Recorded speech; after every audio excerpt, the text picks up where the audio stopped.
Photography is a means of communication, a universal language and now a genuine art form, coveted by enthusiasts and collectors, displayed on billboards and in the top museums. The market pays great attention to the shades of black and white, to the authenticity of the prints, and to the signature of new and established talents.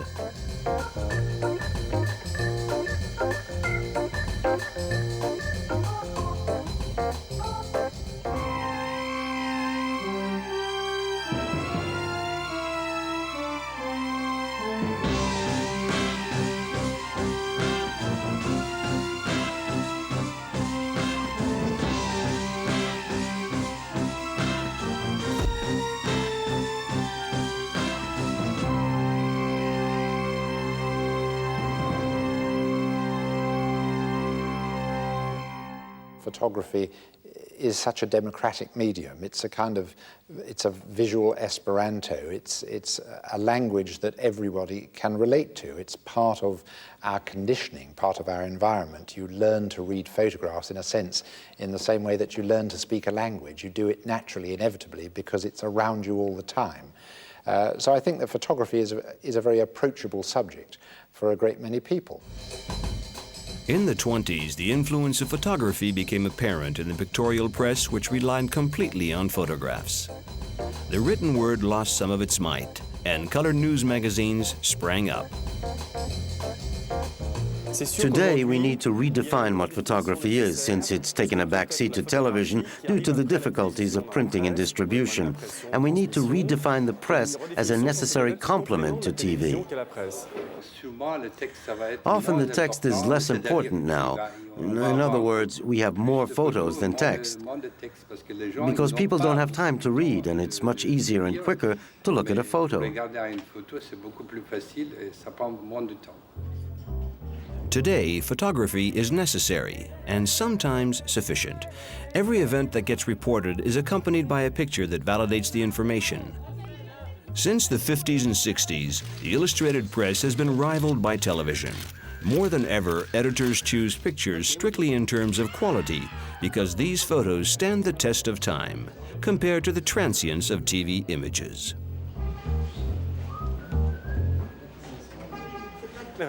News editors still think that photography is really just for illustrative purposes rather than actual journalism.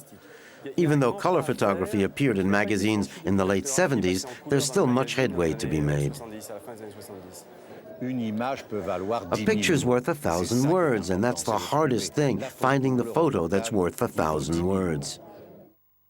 I think that people are beginning to understand that a photographer is a real artist, just like other artists. So by distributing all these fine photos, the press plays its part in making people's work known.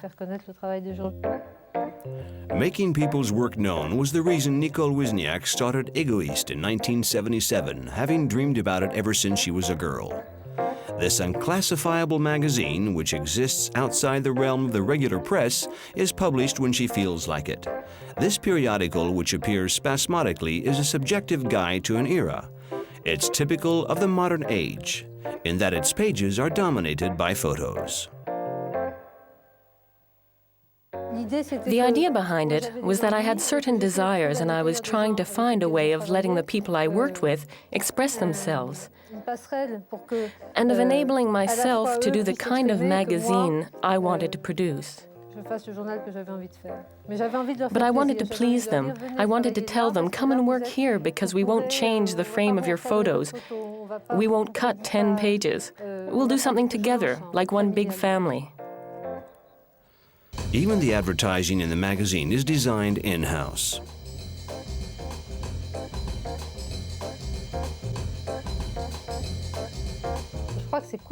I think it's a completely anachronistic, completely crazy project.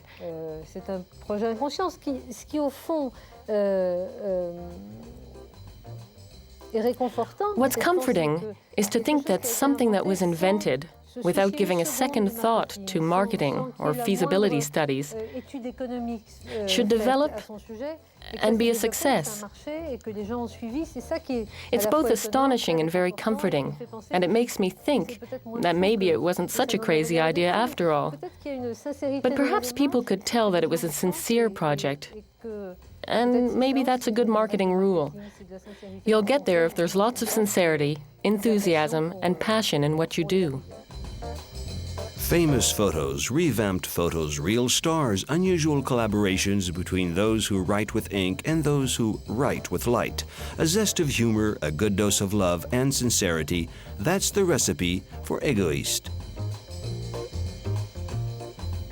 The magazine's rarity, 13 issues in 20 years, makes it a collector's item. It invites the reader to reflect on its contents, poses the burning questions, and portrays the pleasures of the day.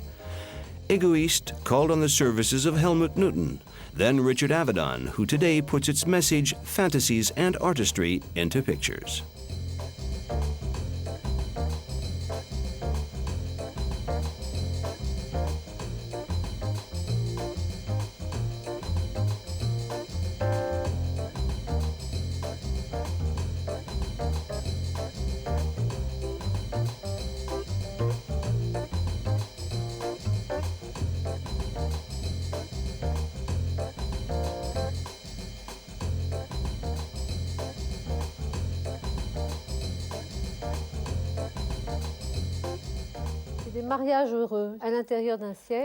What I do is bring together people who I feel should work together in a kind of latter-day forum that a magazine like this provides. Pictures are taking over our lives. Advertisements which use words to sell their products are finished. In his Confessions of an Advertising Man, David Ogilvy recommends the use of photos to sell a product because they represent reality, whereas drawings are less credible. The formula is omnipresent in advertising, which uses photography in the press as well as on billboard posters. The brand Diesel, for example, concentrated its energy on its photo campaigns, which reflect an atmosphere, a state of mind, and a certain lifestyle.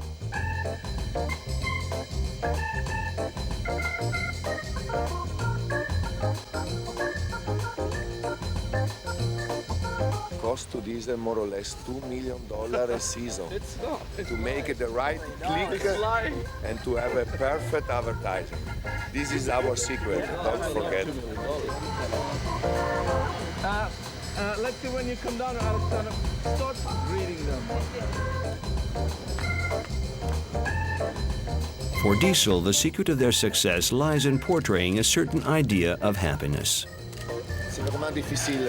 It's really hard to do an advertising campaign.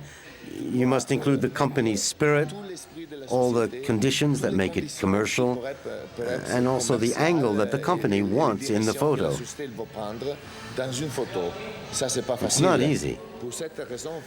So, for example, if you look at a Diesel photo, you can't see the photographer's name or the ad agency's name. It's the Diesel commercial. Yep, that's it.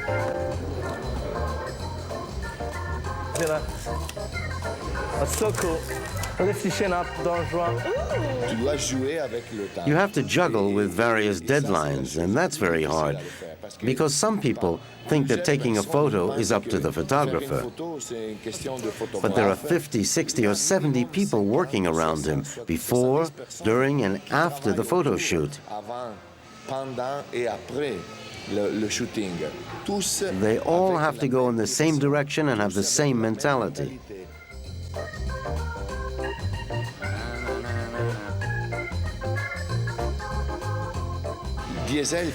Diesel's commercials don't show the product. They show the lifestyle. They aim to make you think about a certain idea, a certain situation in life. You have to arrive at the shoot with clear ideas about what you want to do. During the shoot, you can change details, but after, there's almost nothing to change. And if you get it wrong, you've blown 6 months' work and you've got the company into really big trouble. In advertising, the trend now is to concentrate on a concept rather than the product. Sometimes today, photographers are asked to do a cosmetics ad, or a fashion ad, or whatever, to come up with a pretty photo which will say something, but which won't necessarily show the product in detail. This phenomenon of branding is a very interesting and quite recent change, which is coming through more and more. And I think it's very interesting for the photographers too, because they no longer just have to glorify a product. They can be freer and more artistic. They can select elements which portray a certain image.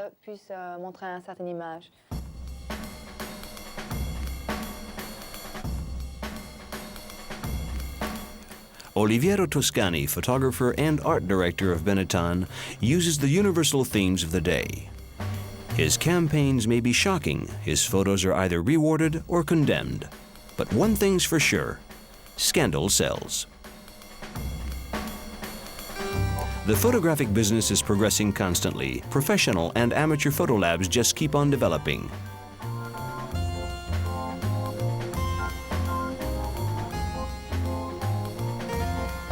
Today, the success of the new media is attracting new investors.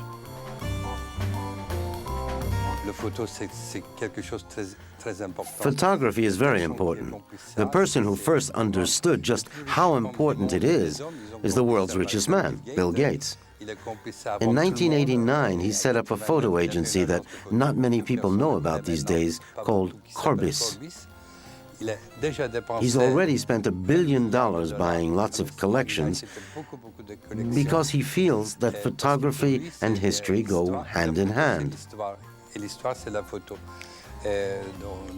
50 or 100 years' time, you'll be able to make history with photography. They think that the televisions in people's homes will become computers.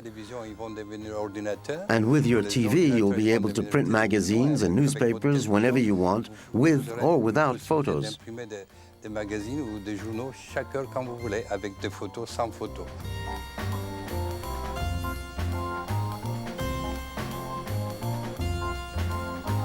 The technology, which will become a part of everyday life, will create new needs for images.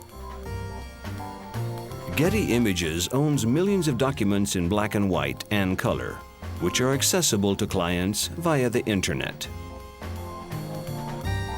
Getty Images was only born 3 years ago, and we began by looking at the photographic industry, looking at the archive and library industry, and studying it very carefully and looking at which areas of the industry would act as the best possible platform for growth. And we came to a conclusion that stock photography would be the best platform for growth within the industry. And therefore, we acquired Tony Stone shortly thereafter, based here in London, a worldwide stock photography agency. And following that, made several other acquisitions, including, of course, the Hulton Archive. But the history is short but extremely active.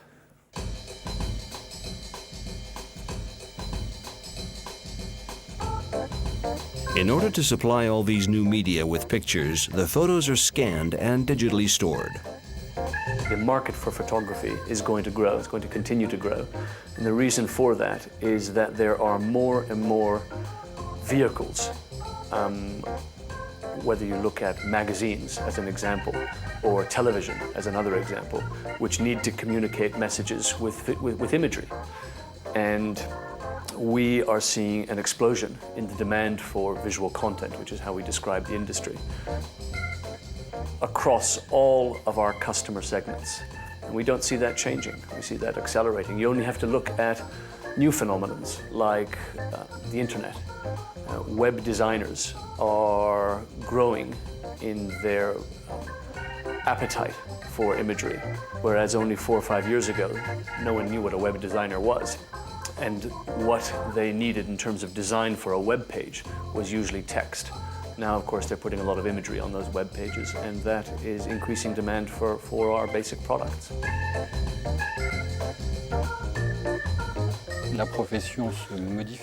The profession is changing, but at the same time, the need for pictures is greater and greater. Whether it's still or moving images, I think the needs are going to be considerable. But there's a big change in customer trends, in both the needs of the professional and the consumer markets. Photographs have become decorative objects, not just simple souvenirs. That's how Keystone came about. With a fine quality print and a good frame, photographs are ready to enter people's homes.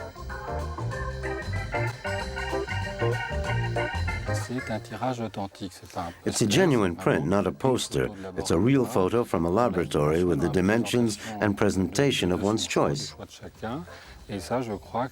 I think that's a good way of perpetuating archives like ours, which contain millions of documents. I think it's a good thing to use new technologies, but I also think it's necessary to keep contact with a physical object through archives like ours.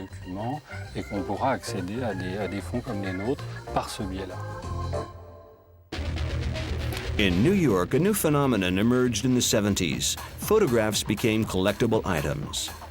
Photographic galleries began to open all over the world. Harry Lunn, one of the first collectors and a great expert in this field, became a dealer and opened a gallery.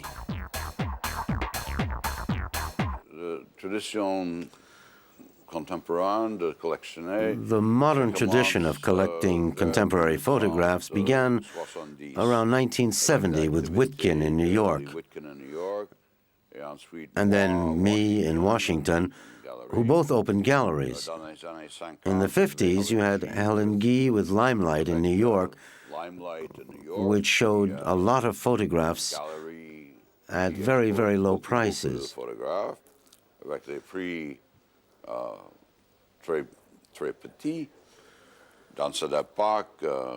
A photograph at that time by Edward Weston, which was worth $25 then, is worth as much as $70,000 now. The expansion in this collecting tradition began in around 1970.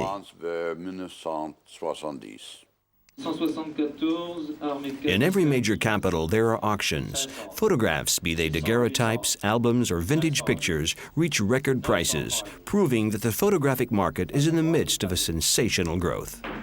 1800, 50 000, 52 000, 55 000, 58 000, 60 000. Images are precious and fragile. This album by Gustave Legray went for over 700,000 francs. That's almost $120,000. This market is maintained by a few big collectors, American foundations, and museums from all over the world.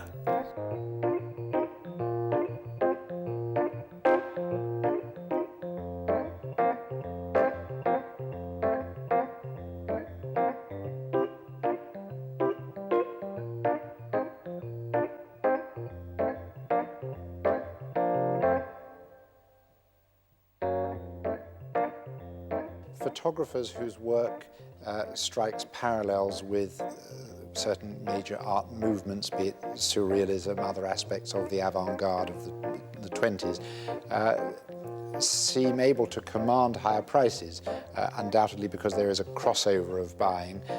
Collectors of great 20th century art have, particularly in recent years, looked to photography as a key medium for the expression of avant-garde ideas in this century. One sees similarly at the more contemporary end of the market that there is a certain premium being paid for work by photographers who have achieved recognition within the contemporary art scene, who may call themselves artists whose medium is photography rather than calling themselves photographers, though I'm not quite sure that it's that easy to draw a dividing line between, unless it's a dividing line based on simply on the marketplace and which galleries sell which photographers. If a gallery traditionally associated with selling art takes up a young photographer and promotes him or her, it is easier perhaps for that gallery to pitch the prices at a level which, at a relatively high level, but which do not seem so expensive to art collectors, whereas a younger commercial photographer, let's say, working in fashion or advertising or whatever it may be, would find it harder to pitch into the market at that kind of level. Today, the galleries are becoming more specialized. They enable the collectors to find the pictures they're looking for and the general public to learn more about photography. Everyone is hoping to find the hidden gem in there somewhere. Everyone has always, in the field, waited for $1 million photograph and predicted a parody with painting. I don't think it will happen because of different quirks of the two mediums. But I think the prices of photographs for masterpieces will continue to go up in a comparable percentage with the rest of the art world. The market for the field of photography, I think, is particularly active right now within the art world and undergoing a lot of changes. The field has been waiting to be discovered for a couple decades now. And if it's ever been possible to say it's really been discovered and is pretty fully integrated into the art world, I think it's fair to say it's happening now. There's the market for vintage photography, which we've always specialized in. But in the last few years, maybe the last 4 or 5, there's really developed a very strong market for contemporary photography, and one that's distinct without much crossover to the earlier period. With photography, we're talking, but with the exception of daguerreotypes, of course, and 1 or 2 other processes, Polaroids, we're talking about images made from a negative, whereas there is the possibility of printing, in theory, any number of copies. This is a problem for newcomers to the field. I've had on countless occasions conversations with people who are looking at the subject of photography, thinking of collecting it, but are very discouraged because of their anxiety about this question, how many prints might exist? There's no easy answer to that, because yes, in theory, there is the possibility of a quite significant open edition for any image. The reality of the history of photography is, however, that all too often very, very few prints were ever made from a given negative. That great prints from so many great negatives are incredibly rare things. Today, many photographers and many dealers who are selling photography encourage the idea of numbering editions. A photographer might, for example, create an edition of 50. Even there, that doesn't necessarily mean there will be 50 printed, because he may only print and sell 10 or a dozen. But it would be a mistake to think that that is a truly limited edition, whereas prints which were not numbered from early periods may exist in profusion.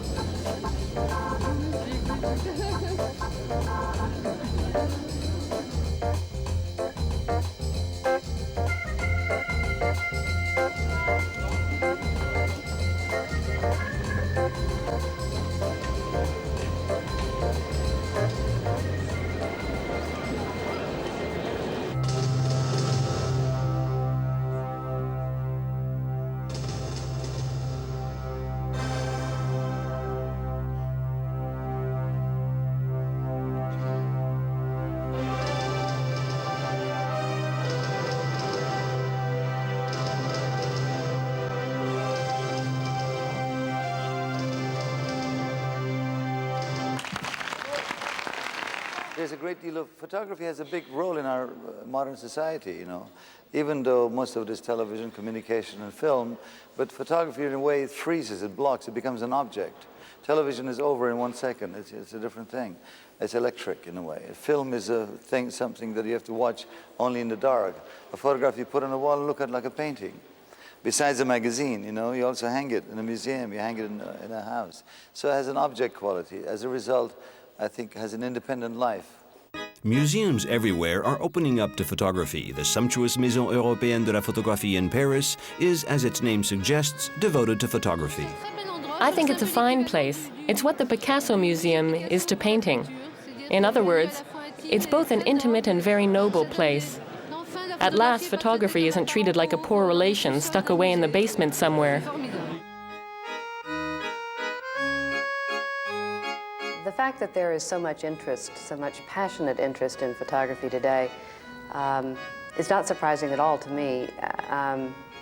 I think that photography is really the only truly modern medium aside from film, and that if you're alive to what's going on in the world today, if the experience of the moment is fresh and to you, then so is photography. And even though some of the pictures that you might be seeing, for example, in this gallery, are 150 years old, they were fresh to those people who made them and saw them 150 years ago, and they still carry that in their lineaments. There's a kind of immediacy and excitement about seeing the world photographically that is not present in many of the other media. Money, money, money. Does it corrupt you? Is it the devil? It's true that it gets everywhere, and it has just discovered photography. The market judges, decides, creates glory and defeat, makes prices go up and down. Although one may regret the rise of this empire, nothing can replace it.